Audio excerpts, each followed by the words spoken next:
मैं सर मैं जम्मू के एमसीएच अस्पताल के बाहर हूँ और यहाँ पर पूर्व स्वास्थ्य मंत्री श्यामलाल शर्मा जो जिनके पास अभी बड़ा ओहदा भी है बीजेपी में, उसके साथ डीडीसी चेयरमैन भारत भूषण जी और उसके साथ ही जम्मू म्यूनसिपल कॉर्पोरेशन के मेयर इस समय यहाँ विजिट करने के लिए आए हैं। किस तरह से यहाँ पे कोविड पेशेंट्स का मरीजों का इलाज हो रहा है, इंफ्रास्ट्रक्चर क्या है, मशीनरी किस तरह से काम कर रही है और सबसे बड़ी बात लोगों से जानने के लिए कि क्या वो संतुष्ट है, इसके लिए इन्होंने विजिट किया है। इनसे बात करते हैं क्या कुछ कहते हैं और कई सारे मुद्दे हैं जो कि अभी फ़िलहाल जम्मू डिवीज़न के लोग फेस कर रहे हैं, उससे रिलेटेड भी इनसे चर्चा करते हैं। सर आपने आज एमसीएच में विजिट किया है, लगातार अस्पतालों में अगर हम देखें फिलहाल पॉजिटिव केसेस में थोड़े डिक्लाइन हुए हैं, वो कम हुए हैं, रिकवरी रेट बेहतर हुआ है, लेकिन डेथ रेट जो है उसमें कमी नहीं आ रही है। विजिट किया, क्या कुछ सर अंदर आपने देखा मुआयने में? देखिए, दो बातें होती हैं। मेरे जो हमारे जम्मू कॉरपोरेशन के मेयर हैं जी श्रीमान चंद्रमोहन गुप्ता जी, और जम्मू ज़िला सबसे मुझे लगता है कि ऑलमोस्ट 25% स्टेट है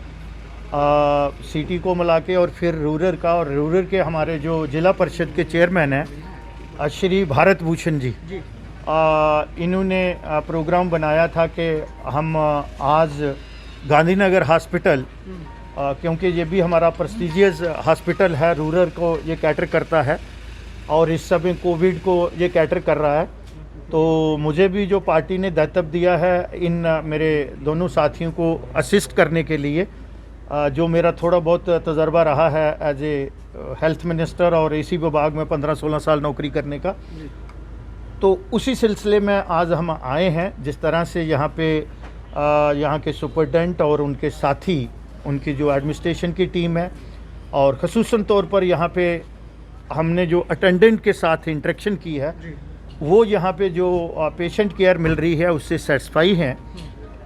ये बात दुरुस्त है कि यहाँ मैन पावर की कमी है और कोविड की वजह से ही इसको चालू किया है, और अभी डेथ है और बाकी भी जो हैं वो जो एक लॉजिस्टिक सपोर्ट है वो कहीं कम्युनिकेशन गैप है, उसी सिलसिले में हम यहाँ आए थे।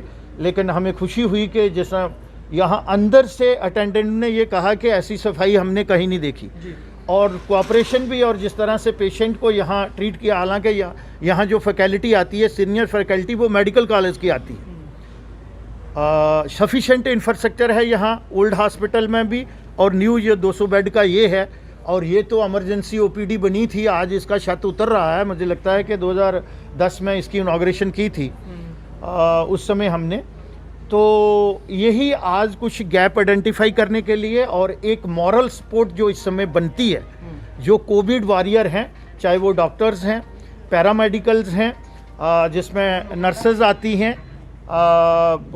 दूसरा स्टाफ आता है, और ख़ुसूसन तौर पर जो हमारे सैनिटेशन सफाई वाले लोग हैं, उनका जो रोल है, तो हमारा भी फ़र्ज़ बनता है। और उसी सिलसिले में मेरे चेयरमैन साहब और मेयर साहब ने ये मीटिंग रखी थी, और यहाँ की जो इन्फॉर्मेशन यहाँ के सुपरडेंट साहब ने प्रोवाइड की है, तो मुझे लगता है कि मेरे दोनों हमारे साथी जो हैं पार्टी के कार्यकर्ता भी हैं, और हमारा फ़र्ज़ बनता है कि हम लोगों की सेवा जो है वही सेवा जो है जो बच्चों पे वो हावी होगी, उसको लेकर क्या कुछ तैयारियां चल रही हैं, क्योंकि ये मैटरनिटी एंड चाइल्ड हॉस्पिटल है, तो पहले से तैयार कितने हैं हम लोग अभी जम्मू कश्मीर के? मुझे लगता है कि अब जो हमने सेकंड में थोड़ा धोखा खाया है जी, हमने कहने का हमने नहीं, उसमें मैं हमने जो हेल्थ विभाग रहा है, जो एडमिनिस्ट्रेशन के जो लैप्सेस रहे हैं, वो कहीं ना कहीं कॉम्पल्सेंट हो गए थे। मैं बड़ा क्लियर कहूँगा, जिस तरह की तैयारियां होनी चाहिए थी, और वो तैयारियां रूरल साइड की बात करता हूँ,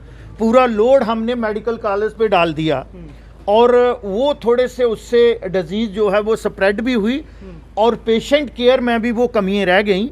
इसीलिए आप देखेंगे कि पिछले दिनों हमारे कहने से ही हम लोगों ने ही वो पॉइंट बना के भेजे थे 15 साथियों का सहयोग रहा उसमें, और उसी सिलसिले में हमने ये कहा था, और डायरेक्टर हेल्थ सर्विसेज और डिबकाम के साथ हमारी मीटिंग हुई थी। उस दिन हमारा फोकस पॉइंट यही था, हम तीनों साथी थे, कि रूरल का जो हमारा इंफ्रास्ट्रक्चर है वो सफिशिएंट इंफ्रास्ट्रक्चर है, उसको वो बड़ा स्ट्रेंथन है, लेकिन उसकी यूटिलिटी जो है वो 10% से ज़्यादा नहीं है। उस दिन हमने 5000 बेड रखा हुआ था, और सारा लोड जम्मू की तरफ आ रहा था, तो अब मुझे लगता है उन्होंने वो बैफरकेट किया है, और उससे भी आगे जाके PRIs, उस दिन हमने कहा था, पॉइंट बनाया था कि पंचायती राज हमारे पास PRIs के इंस्टीट्यूशन जो हैं वो हर जगह इन प्लेस है, 3 टियर सिस्टम है, इसी तरीके से लोकल बॉडी है हमारी। तो इन लोगों को और सिविल सोसाइटी के लोग और लोगों के चुने हुए नुमाइंदे, उनको ऑन बोर्ड लो। और अब हर पंचायत में, हर म्युनिसिपल कमेटी में पॉपुलेशन के हिसाब से 5-5 बेड जो हैं प्राइमरी हेल्थ केयर के लिए, जो हम कम से कम फर्स्ट एड तो वहाँ पे मिले, लेवल 2 और 3 जो है वो वहाँ पे डील करें पेशेंट को। तो अब हेल्थ विभाग भी थोड़ा चुस्त दुरुस्त हुआ है। उन्होंने सब डिस्ट्रिक्ट हॉस्पिटल को जो है वो कोविड सेंटर बना रहे हैं, और इसी तरीके से हर पंचायत में 5 बेड का जो है वो आइसोलेशन कोविड सेंटर बन रहा है। और इसी तरीके से भारतीय जनता पार्टी ने हर कॉन्स्टिट्यूएंसी में एक जो है वो वेलनेस सेंटर जो है, कोविड वेलनेस सेंटर जो है वो हम पार्टी की तरफ से जो है वो क्रिएट कर रहे हैं। सर, लगातार हम देख रहे हैं कि उपराज्यपाल का जो है इस समय सुशासन चल रहा है जम्मू कश्मीर में, लेकिन उसमें कुशासन के भी थोड़े से इस तरह के मामले आ रहे हैं। जो DRDO के 500 बेडेड अस्पताल है, आपने भी देखा कि उसके लिए रिक्रूटमेंट के लिए एप्लीकेशंस निकाली गई हैं, लेकिन कश्मीर में जहाँ पे उसके लिए ऑनलाइन एप्लीकेशंस ली जा रही हैं, वही गवर्नमेंट मेडिकल कॉलेज में खुद जाना पड़ रहा है युवाओं को अपने सर्टिफिकेट लेके। और सबसे बड़ी बात, उसमें किसी को भी रिसिप्ट नहीं दी जा रही है। हालांकि जो ऑनलाइन है उनको रिसिप्ट मिल रही है, उनके पास एक प्रूफ है कि उन्होंने अप्लाई किया है। जम्मू वालों के लिए कोई नहीं है। तो एक और वो फॉर्म देने जा रहे हैं, वहाँ पे कोरोना भी स्प्रेड होने का बहुत ज़्यादा खतरा है, और दूसरी ओर रिसिप्ट नहीं है। तो इसमें ट्रांसपेरेंसी कहाँ रहेगी कि किस बच्चे ने फॉर्म लगाया था, क्या उसके जो मेरिट मार्क्स हैं उसे देखा गया कि नहीं देखा गया। ये इतना डिफरेंस जम्मू और श्रीनगर में क्यों आ रहा है सर? सवाल आपने बहुत बड़ा किया है, इसके लिए तो बहुत बड़ी डिस्कशन चाहिए। लेकिन मुझे खुशी है कि आज जम्मू के लोग जो हैं वो बड़े सचेत हो गए हैं। लेकिन कुछ चीज़ें ऐसी हैं कि वो उसमें टॉप लेवल को मैं जिम्मेवार नहीं समझता हूँ। इसको कहते हैं एक माइंडसेट डेवलप हो जाना। एक हायरार्की का माइंडसेट जो है टूवर्ड कश्मीर जो है वो डेवलप हो गया है। 370 जाने के बाद भी आज उनका एक माइंडसेट है, ठीक है। नंबर 2, इसको बोलते हैं कि administrative lapses and presence of mind, ये तीनों मिसिंग है, ठीक है ना। वहाँ का जो डिवीज़न है वो एक आर्डर निकालता है कि स्पेशली यहाँ पे अप्लाई कर सकते हैं कश्मीर डिवीज़न की।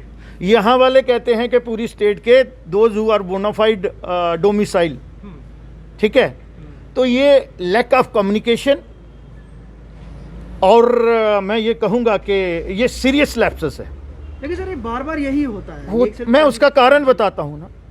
एडमिनिस्ट्रेटिव कंट्रोल जब तक अच्छे लोगों के पास नहीं होगा तो इस किस्म के गलतियाँ और ब्लंडर करते रहेंगे। इससे ज़्यादा मैं कुछ नहीं कह सकता कि एक माइंडसेट है। और अगर टेक्निकल पॉइंट आप मुझे पूछेंगे, इससे भी निकाल देता हूं कि जो अब भी ऑर्डर हुआ है वो भी गलत है, वो भी गलत है।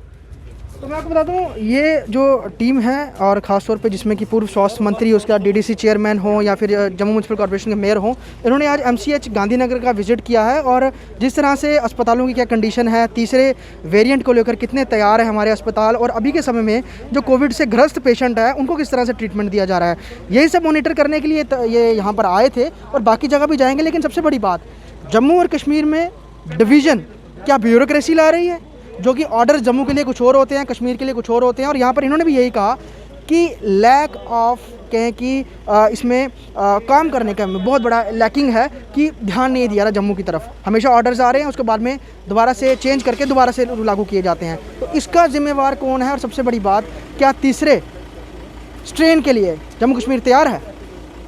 अब ये सवाल तो अगर ज़्यादा हेल्थ डिपार्टमेंट ही दे तो वह ज़्यादा बेहतर है। विजय शर्मा के साथ ख्वाहिश पटेल, स्टेट टाइम्स जम्मू।